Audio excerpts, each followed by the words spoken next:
रमेश शिवाजी वावरे, सहाय्यक पोलीस निरीक्षक, मसावत police station. माननीय पोलीस अधीक्षक श्रीमती अश्विनी सानप मॅडम, माननीय श्री अपर पोलीस अधीक्षक असित कांबळे सर, माननीय श्री उपविभागीय पोलीस अधिकारी शहादा बाग शहादा गुलाबराव पाटील सर, माननीय श्री DCPI हेमंत पाटील सर यांच्या मार्गदर्शनाखाली आम्हाला हरिओम फॅक्टरी चावला येथे गुप्त बातमीदारावर माहिती मिळाली की या ठिकाणी दारूची देवाणघेवाण होत आहे किंवा दारूमध्ये गाडीमध्ये भरत आहेत अशी माहिती मिळाल्यानंतर तात्काळ आम्ही आमचे अंमलदार त्या ठिकाणी पाठवले. त्या ठिकाणी माहिती काढली व त्या ठिकाणी आम्हाला माहिती मिळाल्यानंतर अंमलदारांना सांगितले की सदर ठिकाणी मोठ्या प्रमाणात दारू ही गाड्यामध्ये भरलेली आहे व गाडी गाड्यामध्ये खाली पण ठेवलेली आहे. अशी माहिती मिळताच वरिष्ठांच्या मार्गदर्शनाखाली आम्ही तात्काळ त्या ठिकाणी अंमलदारांसह पूर्ण फॅक्टरी वगैरे बाहेर जाण्याचे रस्ते व संपूर्ण बंद केले.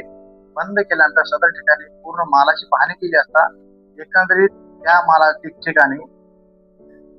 त्या ठिकाणी मद्यसाठा हा जवळपास 1,51,54,140 रुपयाची फक्त निव्वळ विदेशी दारू होती.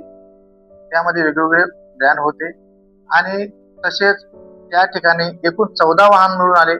14 वाहनामध्ये पण बऱ्यापैकी 7-8 ते 10 वाहनामध्ये दारू भरलेली होती. त्याची एकंदरीत वाहनाची किंमत जर पकडली तर 2,51,00,000 वाहनांची किंमत होती 14 वाहनांची. त्याच्यानंतर काही त्याच्यामध्ये आम्हाला तिथले आरोपी आम्हाला मिळून आले.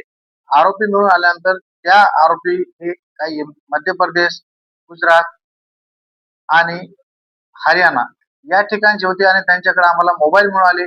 त्याच्याकडून 3 मोबाईल आम्ही जप्त केले. त्याची किंमत एकूण 20,000 होती. अशी टोटल एकूण रक्कम पकडली तर टोटल रक्कम होती 4,02,74,140 रुपयाचा टोटल मुद्देमाल होता. त्यावरून आम्ही त्या सदर आरोपींना पोलीस स्टेशनला व सदर पूर्ण मालासह आम्ही त्या ठिकाणी पंचनामा करून पोलीस स्टेशनला घेऊन आलो व त्या ठिकाणी गुन्हा दाखल करण्यात आला. गुन्हा दाखल केल्यानंतर सदर ठिकाणी आरोपीला अटक करून आरोपीला जवळपास 6 दिवसाची न्यायालयीन पोलीस कस्टडी मिळाली. पोलीस कस्टडी 6 दिवसाची मिळाली. त्यानंतर आता वरिष्ठांच्या मार्गदर्शनाखाली नेमका माल कुठून आला, कोणाला जाणार होता व कोणाला विकणार होते याबाबत आता वरिष्ठांशी मार्गदर्शन करणार. त्यानुसार आम्ही तपास करत आहोत आणि लवकरच आम्ही आणणारा घेऊन जाणारा हे कोण आहे त्याचा लवकरच शोध होणार आहे आणि यापुढे मसाजमध्ये अशा कोणत्याही प्रकारचा दारूचा विक्री वगैरे झालेला अशाच प्रकारे त्यांच्यावरती कारवाई होईल. जिनिंगचे जे मालक आहेत त्यांचा काय गुन्हा वगैरे दाखल झाला? जिनिंगच्या मालकाचा माहिती काढण्यात चालू आहे. नेमकी जिनिंग कोणाच्या मालकीची होती त्याबाबत माहिती करूनही जिनिंगच्या मालकाला आम्ही आरोपी करणार आहोत किंवा आरोपी निष्पन्न झाला जेव्हा त्याच्यामध्ये सहाय्य राहील त्यांना 100% आम्ही आरोपी करणार आहोत.